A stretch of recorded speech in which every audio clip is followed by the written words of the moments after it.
Greetings, everyone. Welcome to the 27th edition of the Educational Leadership Forum. My name is Aryan Salman, and I'm honored to be engaging today in an insightful conversation with the distinguished Professor Paul Downs today. We are very grateful to have had the privilege of hosting Professor Downs, Professor of Psychology of Education at the Dublin City University in Ireland, and the lead editor of the International Handbook of Equity and Inclusion in Education, published by Routledge UK.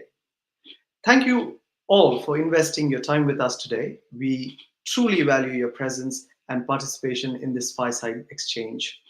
Now, please allow me to formally introduce Professor Dr. Paul Downs, a strong proponent for equity and inclusion in education. He's the director of Educational Disadvantage Centre at the Dublin City University's School of Human Development. His research has significantly advanced our understanding of inclusive educational systems and societal structures, from preventing early childhood leaving to promoting inclusive education systems. His work has made him a leading voice worldwide on equitable education policy and practice.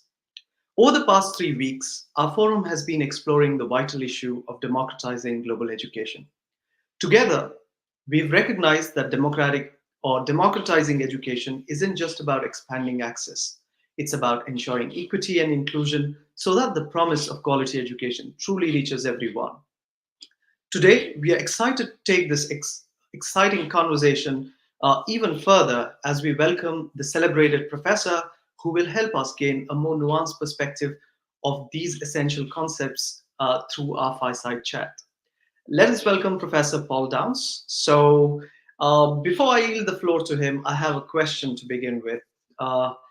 Equity and inclusion have indeed become buzzwords, especially in the field of education.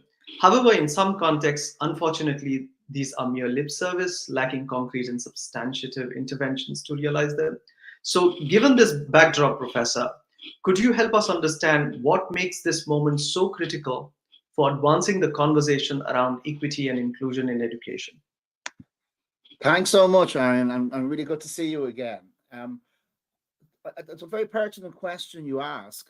I think one of the big changes here has been the UN GEM report in 2020 on inclusion in education. So the Global Education Monitoring Report from the UN, they created a change there in our understanding of inclusion. And our handbook, our Routledge International Handbook, operates very much against the backdrop of that change. So what the UN GEM report, focused on was to broaden inclusion, not just to special educational needs, but also for poverty and socio-cultural exclusions in the system.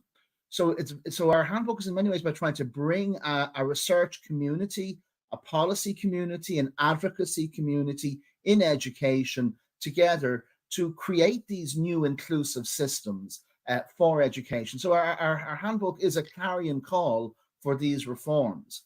So we would also, I think, try to broaden the concept of equity as well as having broadened the concept of inclusion, so that equity would be very much focusing on tailoring the system for different students' needs. So it's no longer good enough just to look at the averages in a system, the average scores, whatever. We need to see for particular target groups how they are doing in the system. So our handbook sets out a frame of reference there for where we need to take that issue forward as well.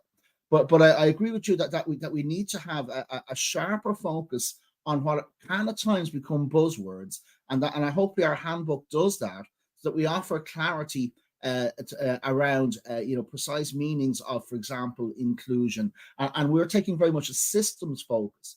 So we're looking for equitable, inclusive systems. How do we bring system change? And my final point, just for this question, Aaron, is that we're trying to go beyond just the idea of the resilient child. We don't want children to be heroes. We don't want children to be these superheroes who overcome adversity and trauma in their lives and discriminations. So we want the system to change so that it is the norm. That we've created environments that allow children to thrive in adversity, and the school system broadens itself to enable that to happen. So it's not about trying to make individual superheroes, it's about a system change. Thank you so much, guys.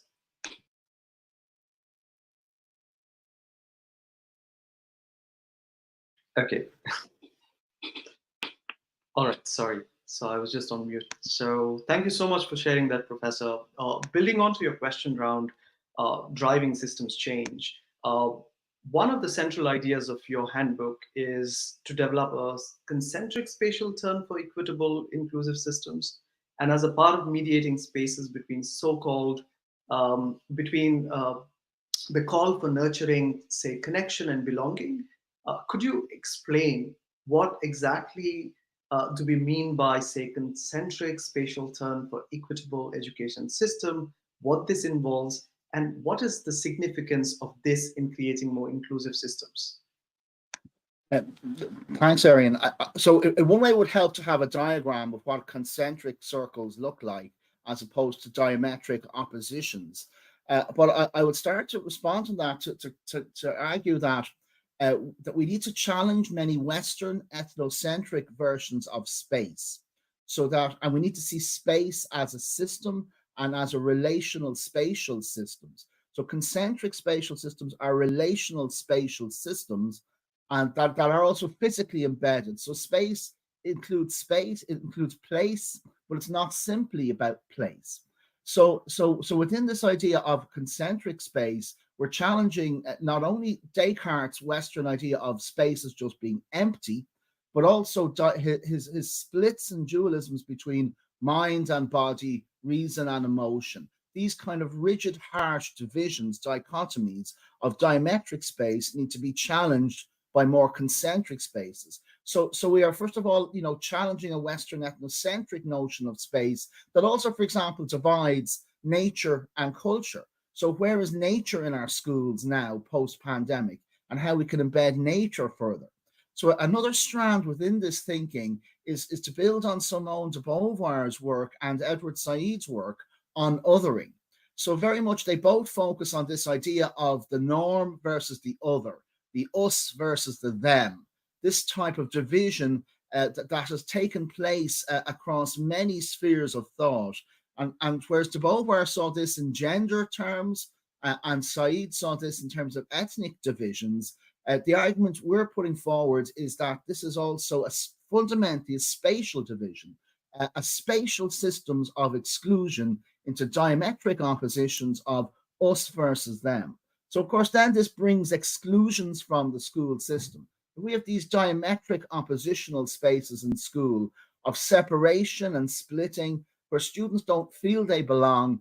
The wider question becomes, how can we create alternative spaces of connection? And so concentric spaces are ones where they're connected around a common center while still allowing for distinction. And this builds on many Eastern traditions of thought. Also, concentric structures are in the mandala symbol, for example. So concentric ways of thinking bring a renewed emphasis, as you say, on connectivity.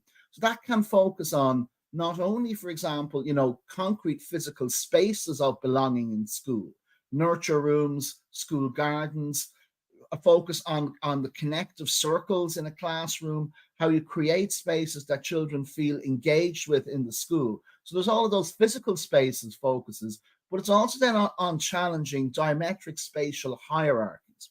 Because this builds on Levi-Strauss's work in anthropology, where Levi-Strauss observed that diametric space, us versus them, is based on a mirror image inversion.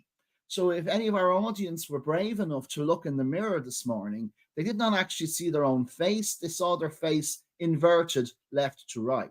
So diametric spatial systems are inversions of the good children versus the bad children, the successful versus the failures. This type of thinking is a pernicious way of thinking that we need to challenge.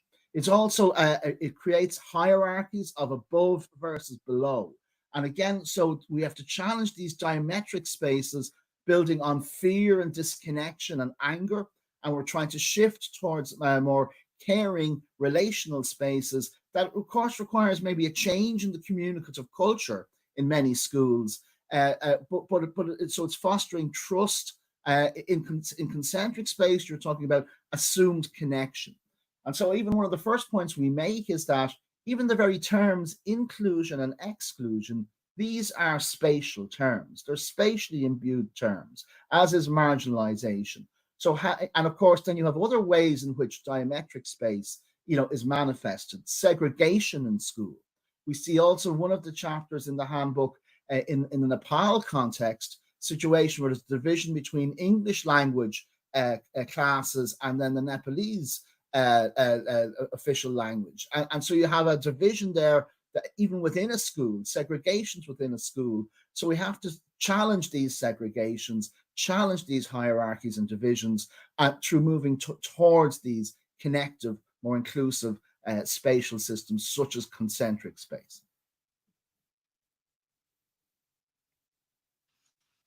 Thank you so much for sharing such an insightful outlook towards including Global South in your dialogue. So one of the distinct focuses of your handbook is also a special focus on, say, Asian perspectives.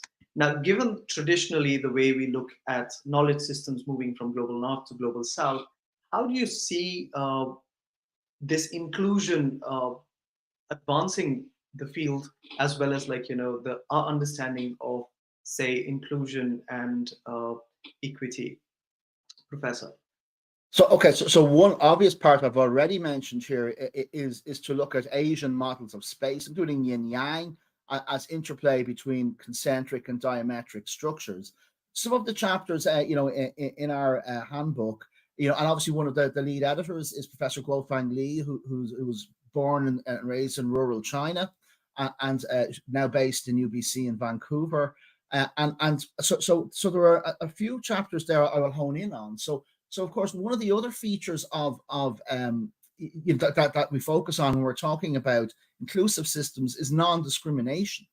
And so one of the chapters is by in India is by Subardarshi Nayak's chapter on the Dalit minority in an Indian context. So he would be focusing very much on showing how the Dalit minority are excluded in textbooks, have higher rates of early school leaving, and would experience other ways of being excluded from the educational system in an Indian context. So I would hope our book is quite hard hitting in identifying, system gaps and issues across all the contexts, because we're in many ways focusing on where are the problems in a society and how can we then, challenge and reform these. Another example is Min Yu's chapter, where she's looking in a Chinese context at migrants' spaces for dialogue, where they can mobilize themselves in a Chinese cultural context, which may feel threatened by having such public spaces for grassroots migrants. So there's a strong emphasis, whether in the Asian chapters and also in other chapters, including the Turkish chapter, on grassroots movements, grassroots marginalized groups having these spaces for dialogue.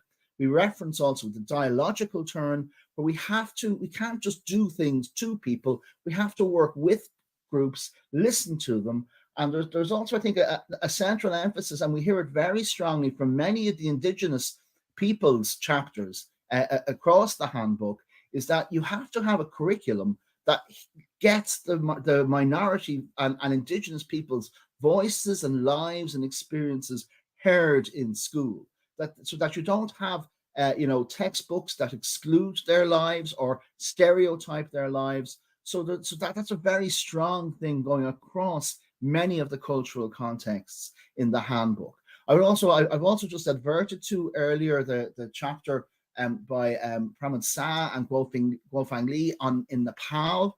The Nepalese chapter is very much honing in on the privatization process, what they call the quasi-privatization process of schooling in a Nepal context, where the English language is tending to dominate over the Nepalese language, and that this has had impact on even teachers engaging with the Nepalese language classes, and how some of the wealthier students are paying for the English classes in state schools. So again, it's like these diametric splits and segregation within a school, so again, they are highlighting some of the issues for system reform in specific cultural contexts, including in Asian contexts. Professor, building on to your question around concentric spatial turns, and also uh, looking at how do we move from, say, uh, traditional diametric structures to concentric spatial systems, given that there's a lot of resistance that educational institutions have to manage to such a change. So how do you foresee it? What are the strategies you think we could take up? Well, I think you're looking at a multi-leveled system agenda for reform. So obviously, with the Global Citizenship Foundation, Arian, you're looking at global movements and pressures at that level. You have it at national strategic level as well to drive this agenda, as well, of course, at regional, and then within a school, within every school system, the school leaders and principals and teachers within their classrooms have that space to develop more, concentric, connective, relational spaces. It's often said that the school leaders drive the culture of a school, but I think there's increasing recognition of words such as school climate.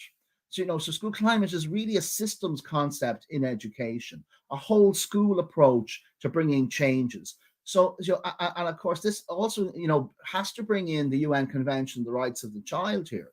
To hear students' voices, we have to place centrally their lived experiences, where they feel connected with school, what are the alienating processes, and of course, they can be multi-dimensional. One obvious one, what we call the emotional relational turn in this whole area, is school bullying and violence.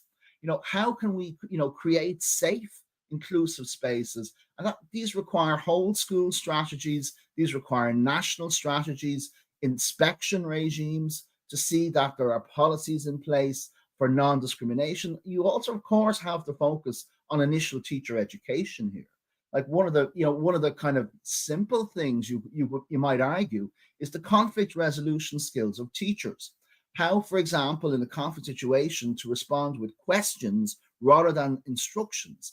How you build on emotionally aware teachers of their own emotions, and then how they can then listen.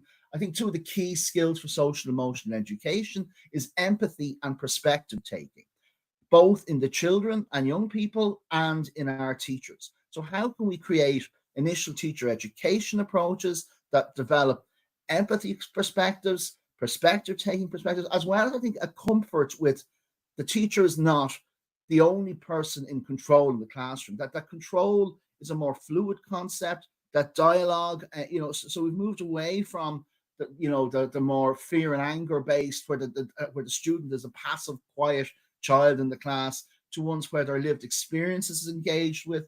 So we create meaningful, organic school systems that allow for this flow, and that challenge the view that only one person in the classroom knows everything, and that is the teacher. And that goes back to Freire's community development work as well. So of course, there are many layers to this. You also need government support for certain aspects. So one of the things we also look at is, if you've got students who are traumatized, who've experienced deep trauma in their life, and this, of course, may be affecting them leaving school early, you do need to have wider professionals in the school than just teachers. Teachers cannot solve all the problems of society. And we're quite clear on that in the book.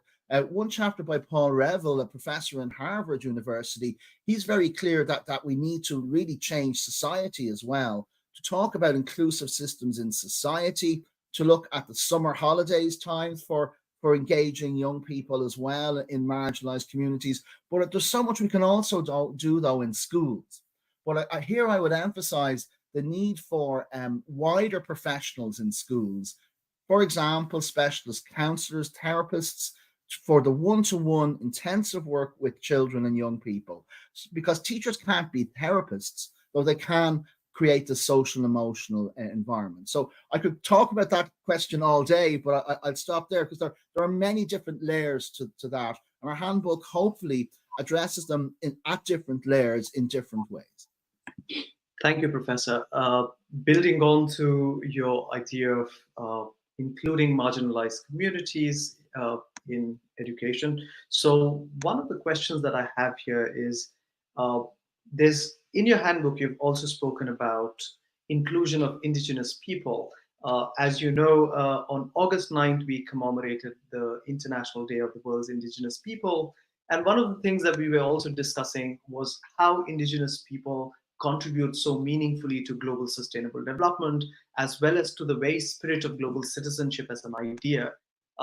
Yet, these are people who are disadvantaged by climate change and any social atrocity that happens, or tragedy, whether natural or human-made. They are one of the first people to be affected and hit hard.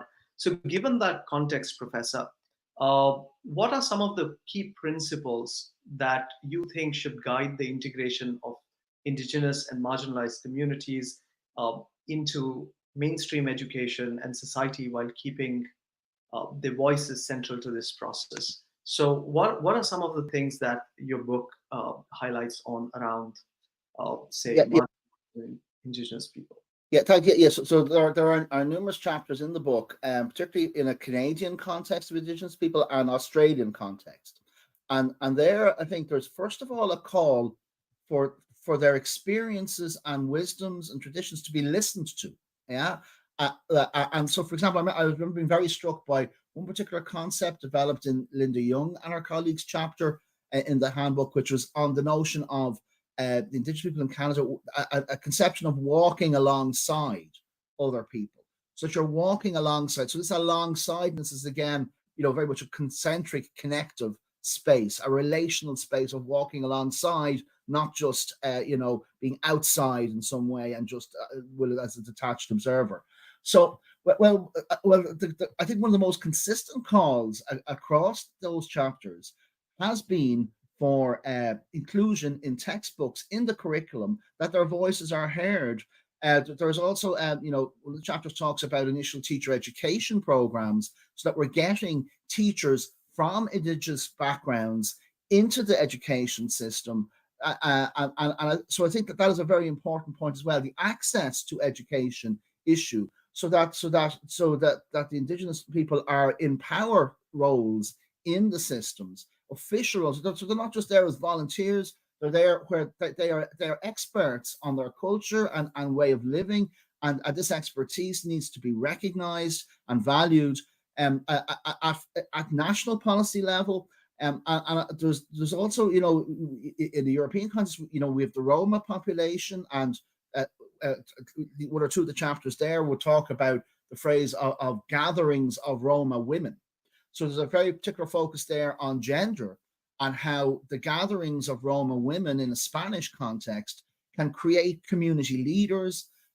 So a leadership agenda and pathways and recognition in the system, so that we have the advocates are from the communities, not outside those communities. And so I think what we're in different cultures, there are different levels of progress on that. Also, just more generally in terms of global warming and climate change and all of those aspects, I think there is also that point around a more respectful engagement with nature.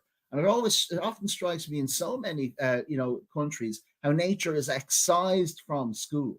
Now, not just outdoor education, which it does thrive in some countries more than others, but even something as simple as school gardens. There's research there to show how this excites curiosity and science knowledge in 4 to 5-year-olds already at that age, as well as social emotional education here as well. So the role of the natural world, I think, since the pandemic, is increasingly becoming a human rights issue.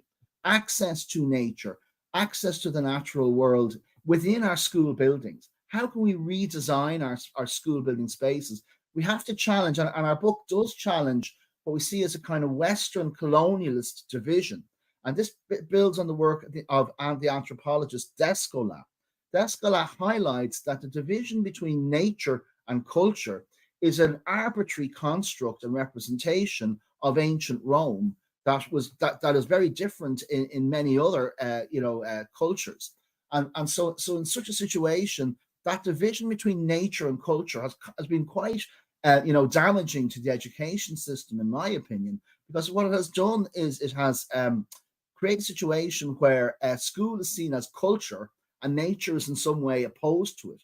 And we have to get away from that type of thinking in the future. Thank you, Professor.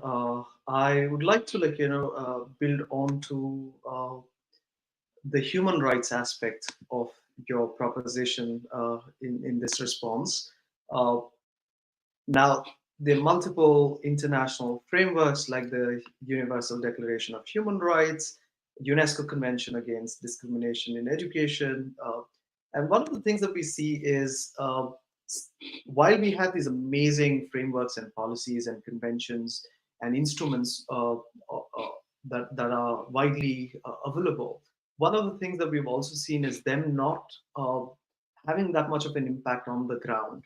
So this is one of the challenges that I think we do face. So your handbook has raised some of these concerns about the weaknesses in, say, human rights frameworks as they relate to both equity and inclusion. Can you expand on these concerns and perhaps suggest possible solutions to the same? Thanks, Aaron. And I think it's a very important question. Just on a personal note, my first degree was in law, because I thought at that stage that if you could sort of change the laws, you could kind of create new visions of society. And I think as I sort of studied law, I realized that education and psychology were probably far more powerful in bringing about social and cultural change, particularly regarding social class issues and social cultural issues. But having said that, and of course, then you would have to share the frustration with the non-implementation in reality, the gap between what's on paper in some of the international laws and then practice. But having said that, I could make a few observations here.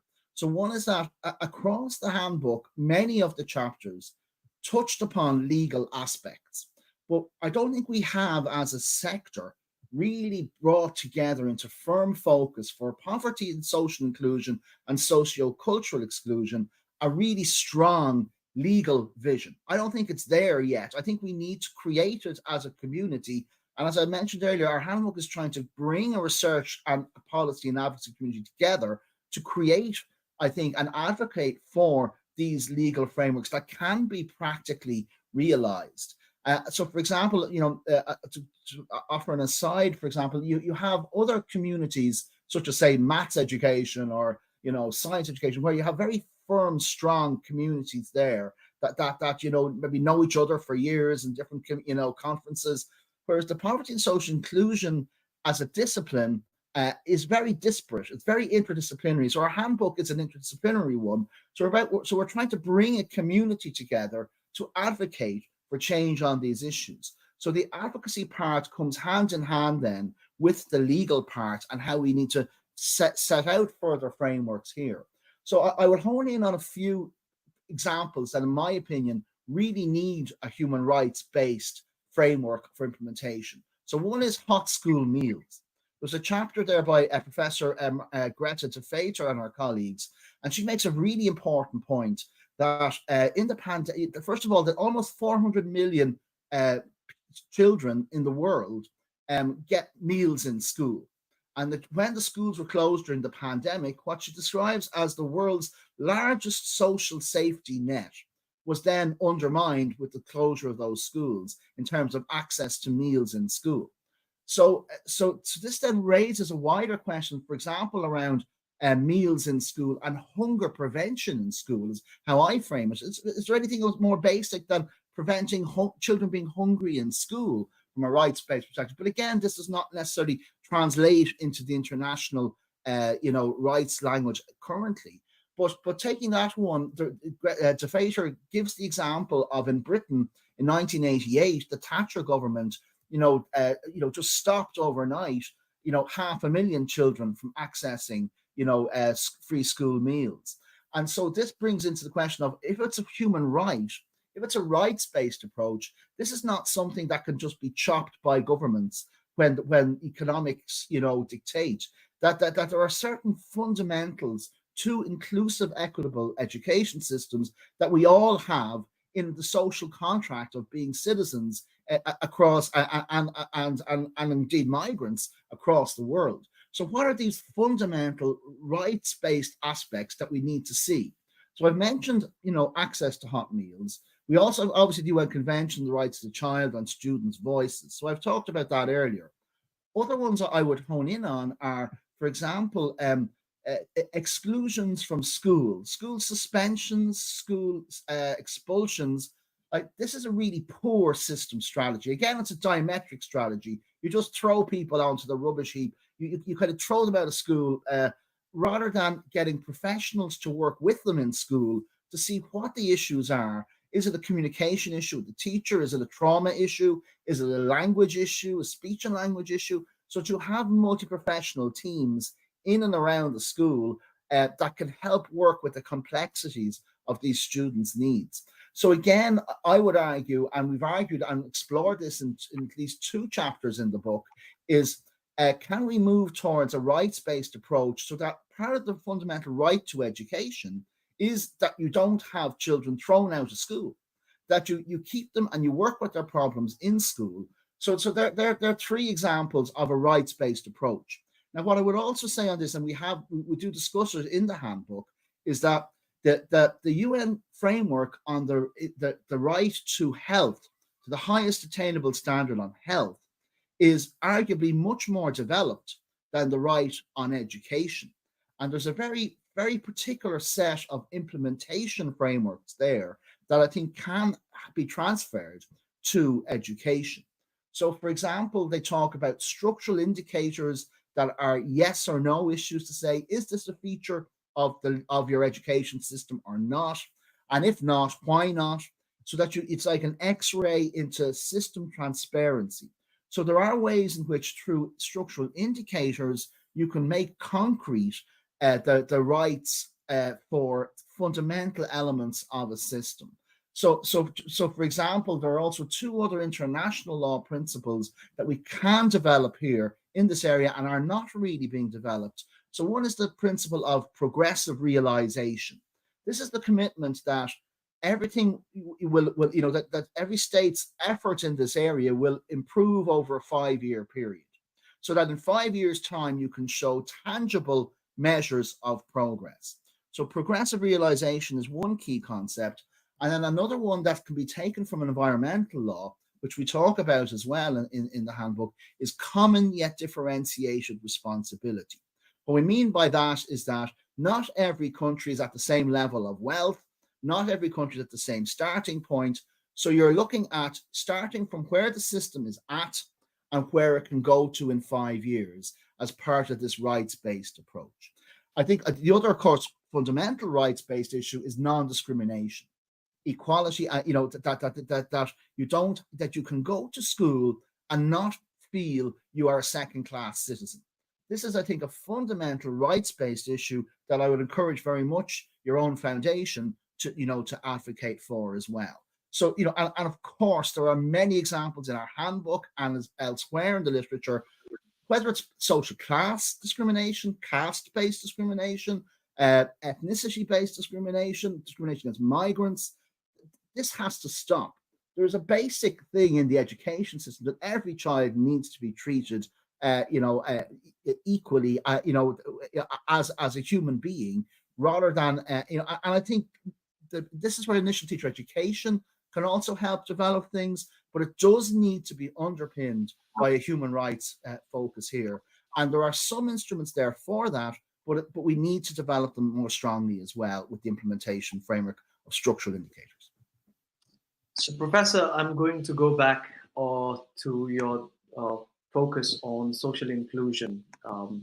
Now, the question that I'm asking you might sound a bit frivolous at the worst, perhaps obvious at best, but I would really like to know from you still. They're the best questions, I'm sure. Go on. So, So during COVID, one thing that we noticed was a focus on foundational literacies and the learning loss. So that was one of the core focus of a lot of educators, educational institutions. So I'm asking this question also in that context. So your book talks about integrating, say, social inclusion focus with foundational literacy or literacy focus. So, why do you think this integration is important? And how do you think this could have an impact on the overall success metrics of education itself and the purpose of education? Well, that's far from being a frivolous question now, Arian. It's a very important question. That I think, first of all, both our handbook recognizes that, PISA 2018 noted that there was a very strong association between low literacy and poverty, as well as a strong association between being bullied in school and having low literacy. And being bullied in school is a big risk factor for early schooling. So you're almost putting your head in the sand from a social inclusion perspective if you do not address literacy. Literacy, is a key part, obviously, for global citizenship, but it's also central for in any inclusion in school. So our handbook sees one quite interesting parallel in the research in recent years. So in our own work, including at the European Commission level work, we've tried to developed a framework that was building on the public health model of differentiating need. So this was distinguishing between the universal level for all schools or all children, the selected prevention level, which was for groups of moderate risk children, and then there is the next level, which is the indicated prevention for intensive one-to-one work.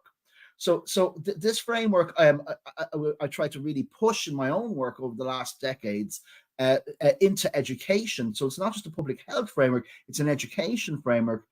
Because I was quite frustrated with seeing how, for example, a traumatized child in some systems was given an after-school homework club. Now that's not the same thing. That's not meeting the needs because it's the wrong level of need. It's a homework club is more for moderate risk group. The traumatized child needs intensive one-to-one specialist supports. So anyway, so this framework, it's a triangle of need, basically: universal for all, selected for groups or a few, and then indicated prevention for individual, intensive. This is a framework that we've been using now for social inclusion in a number of systems. As have the EU Commission now in their most recent Council recommendation. But this framework, I've noticed now in our handbook, is directly now replicated in the literacy literature. So we have a chapter there by colleagues of mine, Dr. Ethna Kennedy and Dr. Jerry Shield, and they are highlighting how in the literacy research you again need to take this three-pronged approach. You need to look at reading literacy strategies for the whole class, for the universal, but then you have the groups of needs, so you have group-based approaches in school or after school, and then you have the one-to-one intensive supports also. So there's actually a common framework there to make sure we're looking at which support in the school is appropriate to which level of need. So there's also, I think, within the literacy discourse, we've also engaged with family literacy. There's chapters there by Professor Jim Anderson's colleagues in UBC Vancouver. So the family literacy angle is, of course, an important one as well. Engaging parents is a key emphasis in inclusion that is relevant for literacy and for social inclusion. But there's also a wider point that's being made as well, and it's made in a few chapters here, which is that learning is meant to be enjoyable. So for example, Professor Paul Revels' chapter, from Harvard, he talks about the boredom problem in school. But also in literacy, the argument here is not just simply on the basic skills, but on trying to create a love of reading, a love of learning, and how can we foster that enjoyment, that intrinsic motivation around learning and reading. And so that's the wider question, of course, for all of school. How can we create schools that children want to be in, they enjoy being in, and of course they are there in many areas. In many countries, we do have children who love school, including children from marginalized backgrounds of high poverty. There are schools that are amazing and that are hugely inclusive, that children feel, a glow of warmth going into. And so it's not impossible to achieve this. It is possible to create these environments, but literacy then is part of that. The strategy is one of a love of learning and how we create our books and our environments to do that. Professor, you spoke about the boredom problem. I think I want to just bring an anecdote out there. So when I was young, I had eye issues. So in the sense, I would not be able to, like, it was not easy for me to, like, look at the board, which was at a distance. So I would always find it extremely hard to focus on what's happening in the board when the teacher is writing something on the board. So I would, like, find it painful. So one of the things that I would feel like, much later I diagnosed that I need to have a spectacle. But then the focus on, like, say there's this whole thing about health not being prioritized. So kids not being diagnosed early on for challenges that they might face. So in that context, I have this question for you. While your book is focusing on the importance of bridging, say, health and education as a key systems reform, now in the context of marginalized groups, in the context of kids having special needs, which could also be, like, say they might need spectacles or anything else as a special needs stuff. So in that context, Professor, why do you think, or how do you think, like, schools can integrate diverse aspects of health and education together? And what do you think are some of the practical challenges why schools are not able to do what seems to be quite obvious that needs to be done? Yeah, no, that's a great question, Aaron. That the specific example you give there of of eyes and not being able to see the board, we have a study actually I'm currently overseeing in Ireland, which is on school nurses, and the school nurse has that's one of the things she's looking at are children who have difficulties with vision and indeed hearing, and to catch these issues early, because otherwise they will become engaged from the school. And of course, in some systems, they do manage it. Like it's not rocket science at one level to, hire nurses into schools. It can be done. It's a routine thing. For example, in France, all schools have a school nurse. In Finland, it's very prevalent as well.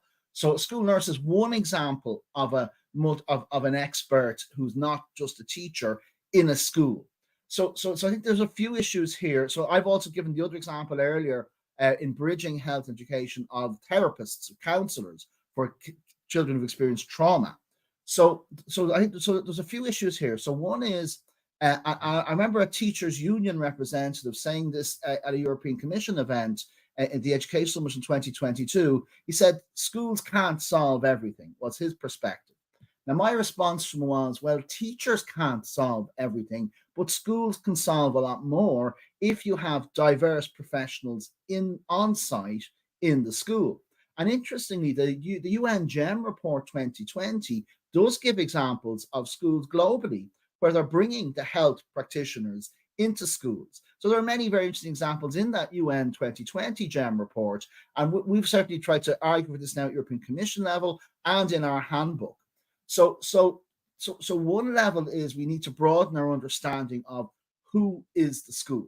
Okay. So and this is again part of the spatial turn. We talk about concentric spaces between the health professionals and the teachers in the system, and we're not just talking here about interdisciplinarity here. We're talking about specialists, okay? So that you have specialist expertise in a school.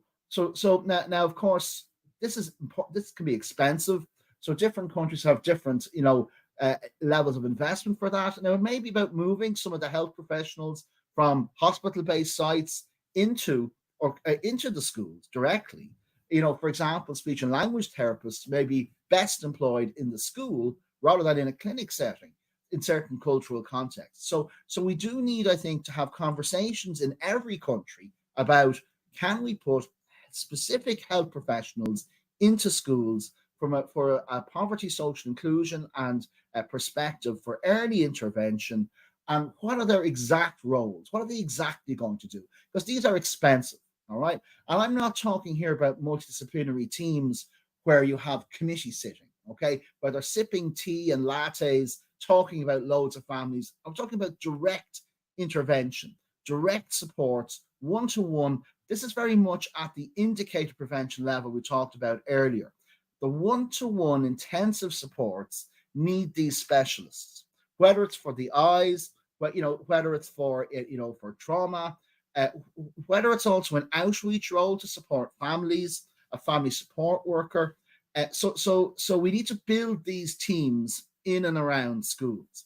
Some countries have done this really well. The Netherlands, Finland, to some degree, and also Denmark. But whereas other countries are way behind on this, and Ireland has been way behind on this. So again, okay, so that does require a government commitment. It also requires a change in attitude in the professionals. And there's actually a very interesting point made in the Turkish chapter by Dr. Ozden Bademci about how what she does in her work is that she is teaching the psychologists with the social workers, with many other professionals.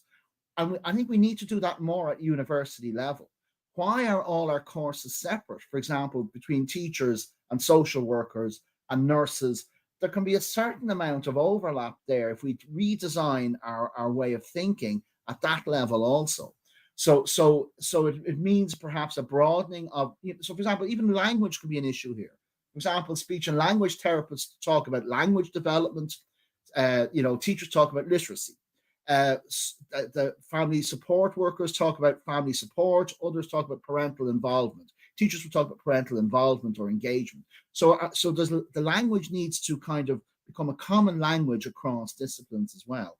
But ultimately, this does require government buy-in, and the only way you're going to get national government buy-in to do this is by teachers and schools showing that how internationally this is happening in many countries, and your own country or whatever may be behind, or whatever the country is, that you almost embarrass your national governments to show how they need to be meeting international good practice in this area where they may be behind. And this is what I've done in an Irish context.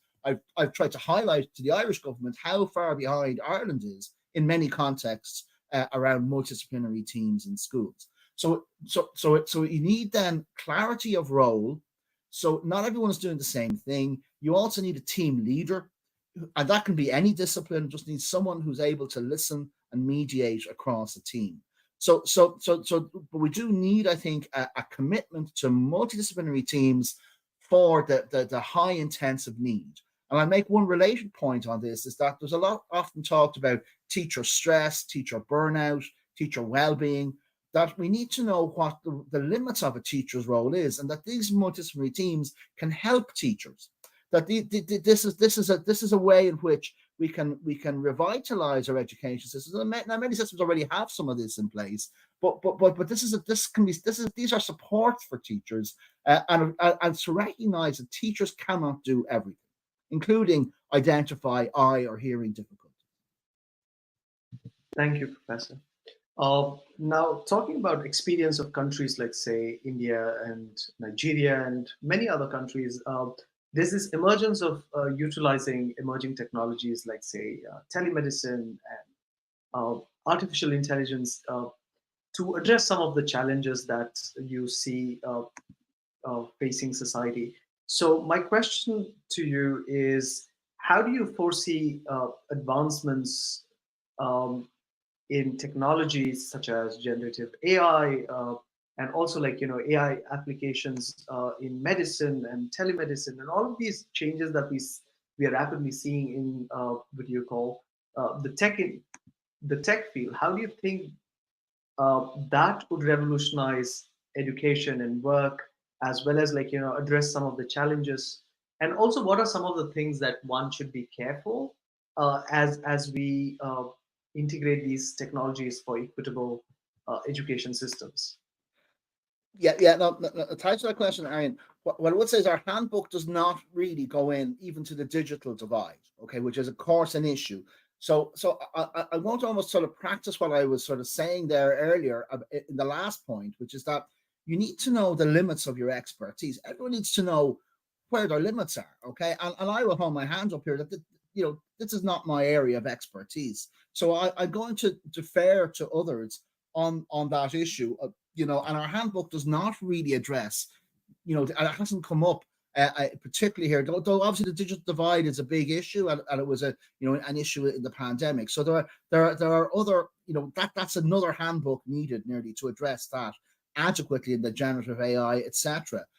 What I would say is, from one, and again, this is not on the handbook, but this is from my own engagement at European Commission level, is that I do think there's a huge scope for e-twinning. Okay, so e-twinning schools, it is something which is developed somewhat at a European level, and the point I've made, in presentations to the e-twinning schools approaches is that e-twinning schools, so that's, so obviously, so it's online dialogue between teachers across different countries, hopefully different continents, that you can really develop that dialogue. So one of the things that I've seen has been weak, at least in the European context, is students' facilitation in schools for that e-twinning. I think it could create wonderful mobilization for advocacy for various, for example, Indigenous peoples to communicate with each other about their needs, but also I would say from even from any individual, the wonderful sort of opening up of imagination, if you could make friends with students your age all around the world, facilitated by school contexts, I think there's huge potential there that is really untapped. Now, it have to be monitored, and there'll be frameworks there and certain limitations, but I think it's something where we don't, as well as, and this of course could be for advocacy issues as well. So for example, you could have a students' council in one school, and they may discover that there's a students' council in a school in any other country who's managed to have big successes in changing their school on 3 issues, and why can't then their school have these same changes, so that you could create a kind of advocacy dialogue across continents on a number of these issues. Now, obviously, there's issue of language, but there's obviously ways that could be addressed to some degree. So certainly, the digital divide has to be addressed too, in terms of access to technology. That's certainly a big issue around poverty. There is also implicit in your question that you asked the issue of the dangers of kind of drowning in technology, and I do think that brings back just the idea of shifting spaces. So technology is one kind of space. Screens are one kind of way of experiencing the world, but I think it's very important to have a balancing of different kinds of spaces, not only for like sports or arts but also the natural world. So how can we create and envision spaces for our children and young people? I would also, I've raised in Irish context, things like youth cafes, where are the meeting places for the 15-year-olds, for the 11-year-olds, 11, 12-year-olds, certainly in Irish context, often have nowhere to go except shopping centres, or if they're not playing sports. So how do we redesign our whole spaces in our communities for people to come together? So the technology question is part of that wider aspect of spaces for dialogue, spaces for belonging, and how we create those in the future. So I think there's a lot, but technology is only one or a few modes of space, but we need a wider spatial understanding. Thank you, Professor. So I was just thinking about your own body of work that you've been engaged in, and how your work primarily tries to uncover hidden biases, unfair practices, as well as not take things just on their face value. So your work is quite defining in terms of challenging the status quo. So in that context, I want to ask you this question around One of the interesting phrases that you've used, hermeneutics of suspicion in education and inclusion. Now, in this context, what exactly do you mean by this phrase? How do you think it applies in addressing the challenges that we face towards creating inclusive systems in education?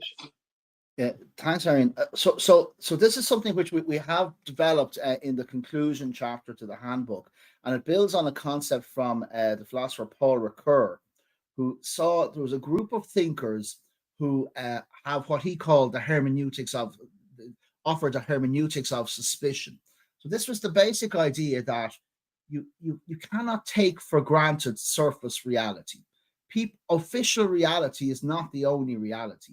Policy documents that say something in words may be hiding things. So it's about how to dig behind the official reality, that people in power often are serving their interests, not the marginalized group's interests.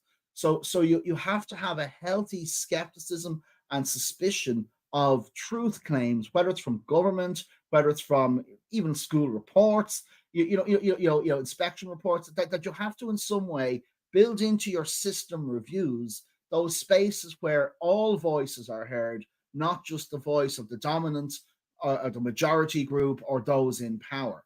So it's about the mediation between power and knowledge claims and truth claims. So it was a striking feature of many of the chapters in the handbook, this sense of critique of official reality, that we need to hear how so the official reality, for example, it might be that we involve all parents are welcome in the school, but in reality it's only certain parents from certain ethnic groups or whatever who won't ask awkward questions are the ones who get onto the parents committee in the school. So there are ways in which official reality systems kind of pretend to be addressing things. The phrase actually used by the UN rapporteur on the right to health some years ago, Paul Hunt, so what he called it is window dressing. This is where states try to make themselves appear better than they are. They're hiding problems. Another one that's very prevalent is actually school bullying. School bullying is often a hidden issue. Very often school principals don't want to really admit there's a bullying problem in their school, whereas the research shows there's bullying problems in most schools. So it's about confronting the problem. So in my own research, even before the handbook, one of the commitments I think we've always had is to giving in research the space for excluded groups to be heard. So you listen to their story. Yeah. So you're listening to what they're saying about their world, whether it's indigenous groups, whether it's social class issues. There's one thesis that I examined that I've also quoted extensively in the book. It's called Voices from the Back of the Class. This is where, in an Irish context, they put the students who are from backgrounds of higher poverty sitting at the back of the class. So literally, the social class prejudice was being instantiated in the physical structure of the classroom. The rich kids were put at the top of the classroom and asked all the questions. The ones in the middle were asked a few and were more kind of middle income, and then you had the ones of higher poverty at the back who were ignored. So it's about seeing these lived realities. So the term also used, without being too jargonistic, is phenomenological. What this means is engaging with the lived experience. We have to hear people's lived experiences, and I hope our book does try to engage with lived experiences. And certainly my own work over the years has tried to get the lived experiences of the marginalized vulnerable groups, whether it's heroin addicts, whether it's victims of human trafficking, early school leavers, homeless people. So there's many ways in which, in my own work, we've tried to listen to that group. And I quote here the hard rock star Marilyn Manson on this. He was once asked by in the film Bowling for Columbine, what advice would you give teenagers in America today? And what he said was, I wouldn't give them any advice, but I would listen to them. So the listening process here. So I think researchers' role is one of listening. There's a quote that came up in one of the chapters that also was echoed by a homeless man in a report we did in Ireland a few years ago, which was that they were so grateful for a cup of tea. The teacher who had a cup of tea with them and listened, that this was such an exceptional thing. Get a cup of tea in school. He still remembers the excitement of having a cup of tea to talk with that teacher. And he was so grateful years later for that teacher who listened. So the listening skills of teacher is a vital thing. Now, you may say also that, for us all in a busy, crowded classroom in school, how can we listen to the individual students' voices? So that creates the question, how do we design inclusive, equitable systems that allow spaces for children and young people and marginalized communities to be listened to?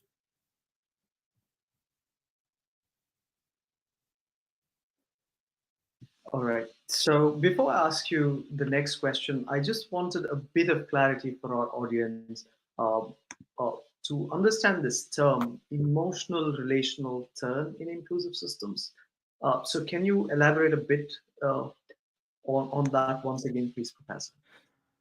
Sure. Thanks, Aaron. So this is a term that I brought in over a decade ago in my work in an article called "The Neglected Shadow," where I observed that the OECD's 10 Steps to Equity in Education, 2007 2010, they made very good points about 10 important steps to equity education, such as not having keeping children back, grade retention, or early streaming. So there are many very important points. But what was completely missing in the OECD vision in 2007, 2010 for equity education were emotions and relationships. The emotional relational dimension was literally excised from view.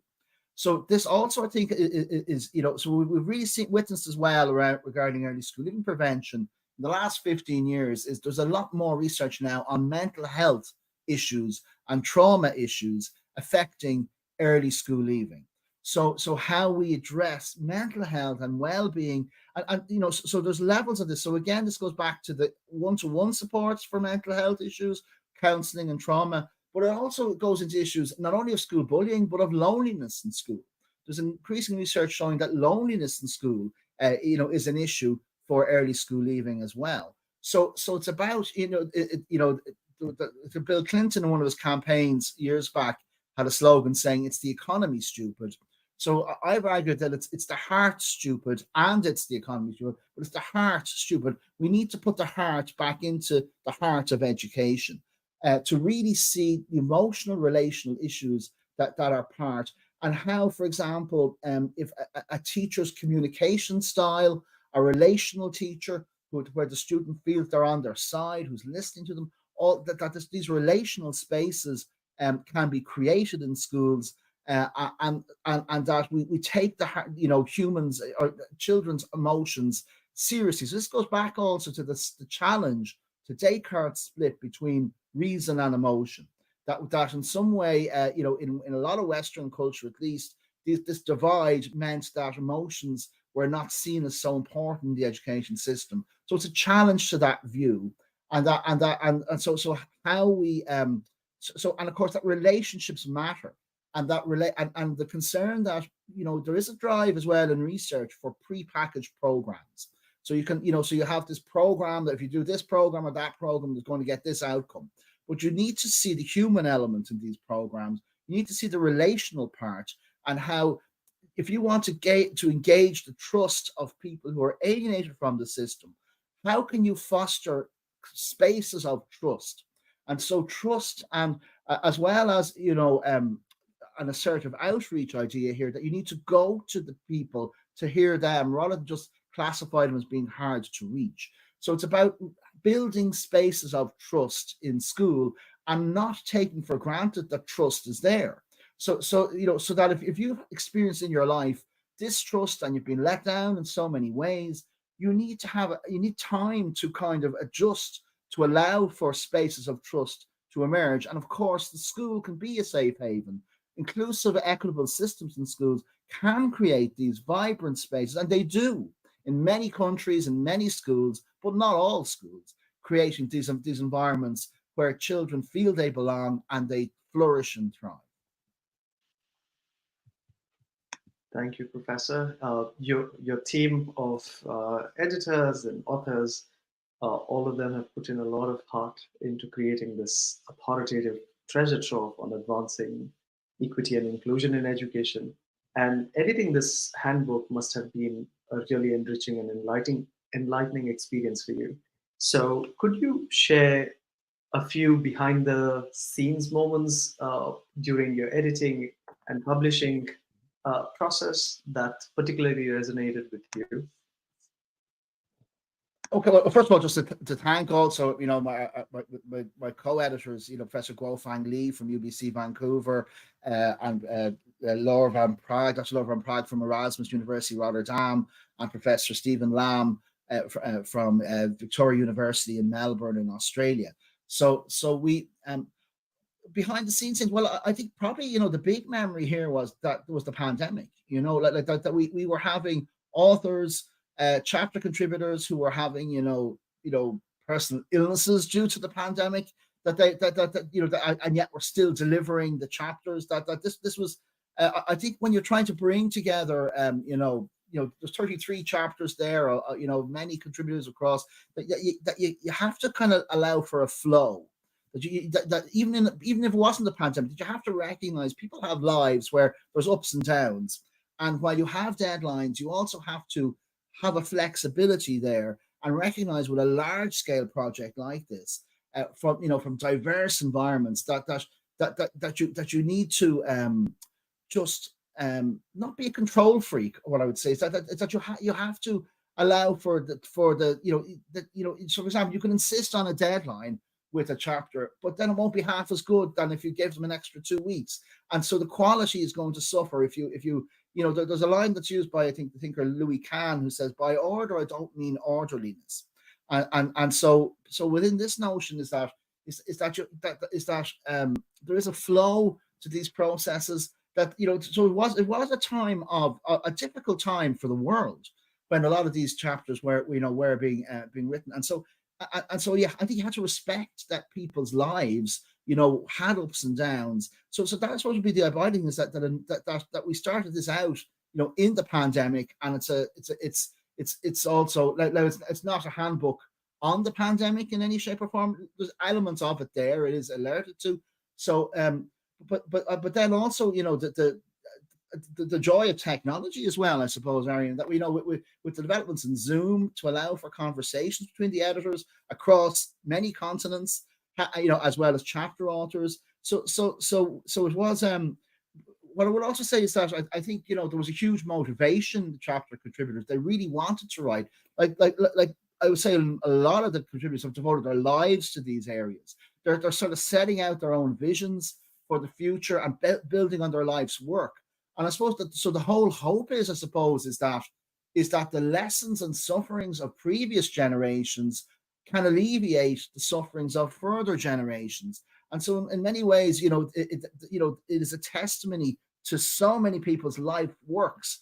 These chapters are that they're forged, not only out of sweat, but blood and tears, many of the chapters, as well as, for me as well, it was wonderful, I think, to experience the Indigenous peoples chapters, to hear their worldviews and their challenges. It was brilliant to see. I particularly enjoyed that aspect. And beyond that, what I would say is that it was, surprisingly smooth, because I think of the commitment of the authors.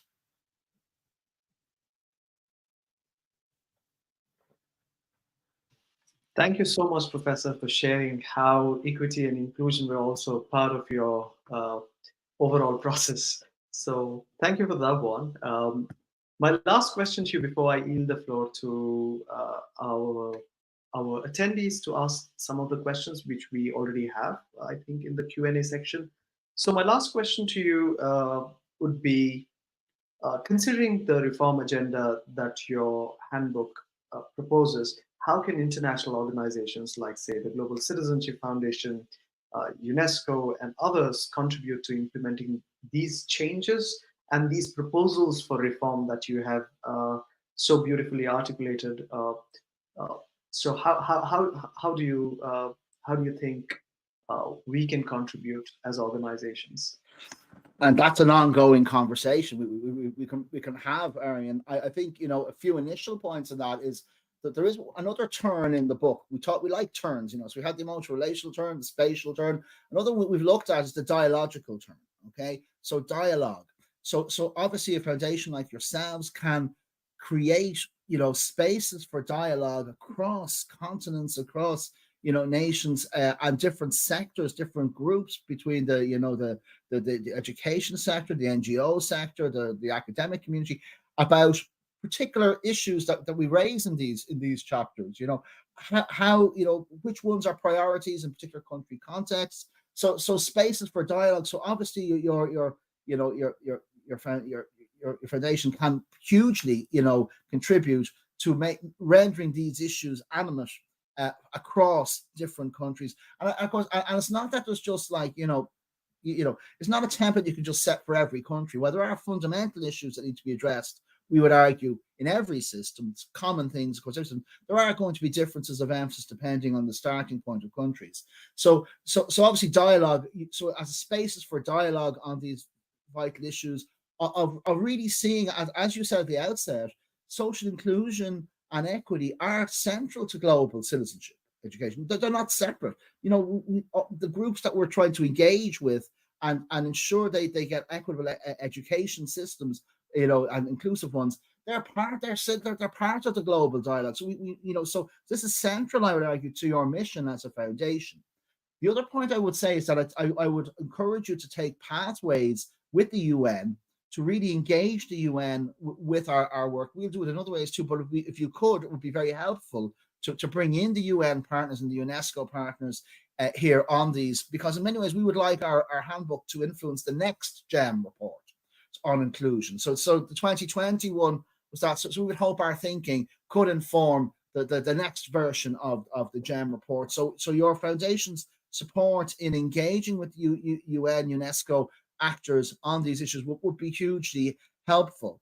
And I would also sort of add here then in the human rights part that we have set out, and I mentioned some of that agenda today, not only in terms of particular rights, in terms of, you know, access to meals in school and to, you know, not being excluded from school and non-discrimination and children's voices. So as well as those kind of fundamental human rights aspects, the implementation framework of structural indicators, how we could foster that type of rights, you know, so to engage with the UN Rapporteur for Education on a rights-based discourse here for poverty and social inclusion and socio-cultural inclusion. So I would really, any way your foundation could help with that human rights-based dialogue, I think would be very important as well. Because as I've said, I think the education sector is behind the health sector on the implementation framework in particular for the rights-based approach.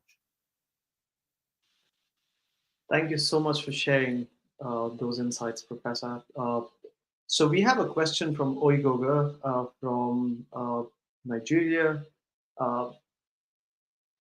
The question is, considering the fact that they are interacting internal and external factors that make each school to have unique needs and priorities, does the International Handbook include clear guide rails to enable education systems to meet those unique contexts of schools? So this is a question around the book. Yeah, there's okay. So the very concept of inclusive systems, which is one that the handbook is built on, okay, has some of that elsewhere. Okay, so we have in other work developed a report from the Commission, which is on structural indicators for inclusive systems. So that was very much a very specific yes/no guide on. That's at the end of that report on what schools need to look at, what teachers or what policymakers need to look at around that kind of rubric. So the rubric for inclusive systems we've set out elsewhere. We've also set out a sort of 10 key guiding principles to inform any system, and our handbook has built on that here. You know, expanding it further. So it's not a step-by-step approach. In the handbook, as I said, we have, you know, in that structural indicators for inclusive systems report, developed those types of tools for actioning change. Now, of course, they would need to be adapted to cultural context, but they are like a reference point for others to use and adapt and develop. Now, one of the beauties of the structural indicators approach, which is discussed at length in our handbook also, is that the structural indicators can focus in on the what needs to be addressed, the issue, saying you need to address this issue. The how you address it is about the local ingenuity, the local ownership. So it's not just a central dictating to local schools. Schools have to have ownership over their system process changes. So, but that's not to say that there is not a central direction around issues they need to address. So, for example, if you're trying to reduce early school leaving in school and you're not addressing bullying in school, then you have your head in the sand as a school leader. Okay, that's one example. Or if your children are going to school, many of them hungry in school, and you're not engaging with the national advocacy to stop them being hungry in school, then again, so these are issues where you need to. So there are key issues that need to be addressed with the what as an issue, but the how you do it, I think you can't prescribe. So I'm personally against packaged programs that try to do a fit for everyone, that are pre-packaged, that you have to adapt to cultural context, and as well as now obviously there's the question, is each school different? Now I would say obviously the personalities in each school is different, but I think there are a lot of commonalities that you can build into the space of a school, the climate of a school, and I would say that generally what I've seen in an Irish context is sometimes if you take clusters of local area schools, and you can see that some of them will implement something new, and then the others will follow because they see their other school nearby doing it, and they're maybe embarrassed that they're not doing it because the other school is doing it so well. So there is a way in which you can kind of bring system change across schools, but it's, I don't think it's all just down to the individual school. There needs to be that central framework as well. Thank you, Professor. Professor, though you don't prescribe to having templatized approaches and what do you call answers, there's one question that is asking you to provide some insights. So this is from Noor Hussain, who's the director of IBA Community Colleges in Sukkur at the IBA University. So they asked this question: how do you see the possibility of making schools more responsive, welcoming, and acceptable to communities by bringing health interventions under the umbrella of schools? So. Oh, okay. So there's two aspects there. Okay. And one of the phrases that was used by one of the chapters here was the idea of the school as a protectorate or as a fort, this kind of closed system. I've heard it in a Maltese context described as a fortress. So a fortress that sort of closes itself from parents, from the community, and from health services. So I think there is an issue there about how you work with school leaders. Probably you start with the school leaders who are most open to change, to see there are going to be more innovative school leaders in some schools than others, maybe based on higher need as well. So you start with those schools who are most interested in piloting new initiatives. You start with those, and from those, then you look at, are they open to dialogue with parents? Are they open to dialogue with the community? Are they generally open schools? Like when you walk into a school, one of my roles is as an examiner of student teachers, and I go into loads of different schools, and within a minute in a school you get a real sense of the atmosphere of the school. So I think you're looking at, okay, well, where are the schools where there is a flexibility to bring in innovation and change, and then you look at, well, and then you're looking at how can you then dialogue with the local health actors or the national health actors to try to bring across on a trial basis some of the professionals. So what are the ones that the school thinks is a priority, what ones the health system thinks is a priority, but also ones that the students think is a priority. So for example, in an Irish context, mental health is a big priority. So students are calling out for specialist counsellors in schools. Teachers can't be therapists. They don't have the time, energy, or qualifications to be therapists. So it's about, I think, listening to students, to parents, consulting about what health services would be best placed there, perhaps linking in with universities to evaluate some of these. But you know, they don't have to be large scale either. You know, like we have studies going on 2 professionals in just 2 schools. You know, where you see how they can be embedded into the system. So I would encourage, rather than starting with a team overnight, you bring in specific professionals into the school, and it may be shared between 2 schools. Economically, it may be easier.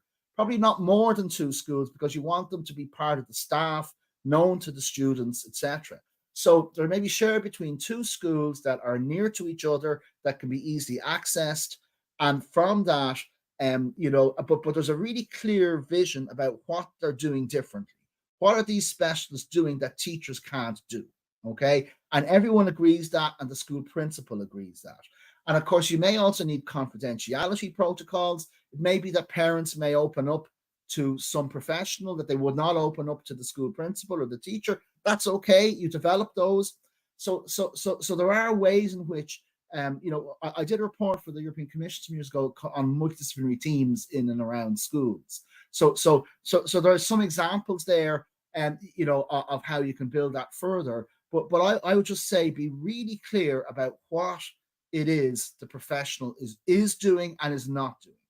So you're clear of their role, and then how they then are embedded within the school. Thank you, Professor.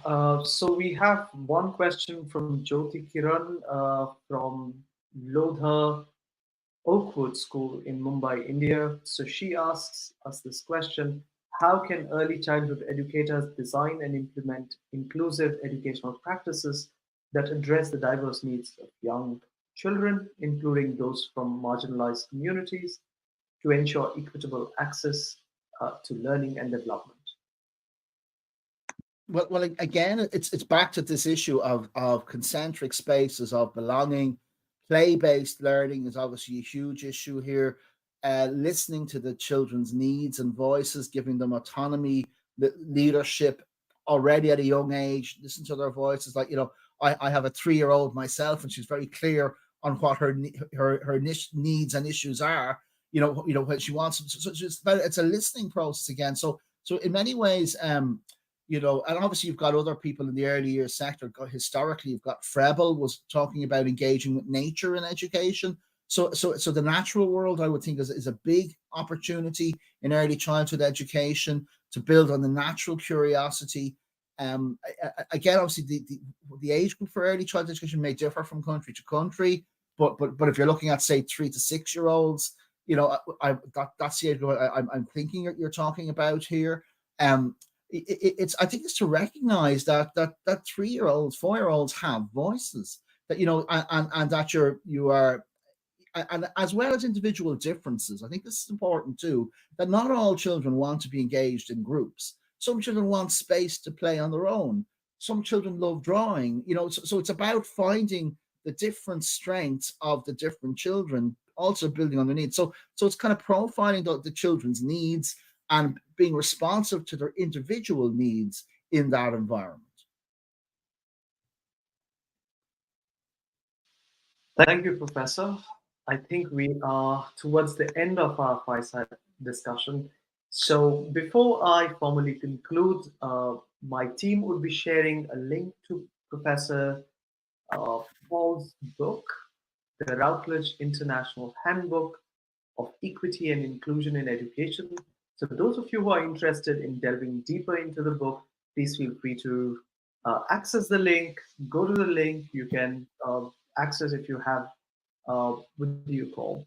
So if you have access to a Routledge subscription, uh, perhaps you could easily access the platform.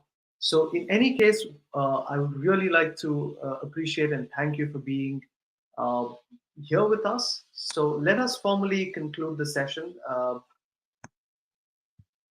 As we all saw, this was an insightful and engaging conversation that we had with Professor Dr. Paul Dones.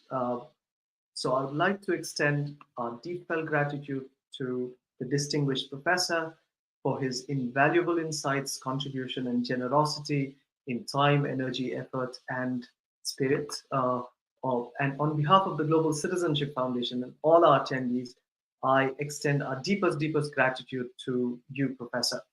And to all our members and guest attendees, you are our reason d'etre, our reason of being. You are, therefore we are. Thank you so much for being part of this transformative dialogue and for letting us support you in your journey of growth and impact. We really appreciate the time, insights, and efforts that you all have contributed to driving this extremely crucial discussion towards shaping one of the many futures of education for generations of young people and educators. We would like to and thank you so much as well, Aryan. And we also like to emphasize how important your feedback is. Thank you so much, Professor. And all your suggestions in driving sessions like these and coming up with ideas like the ones we have.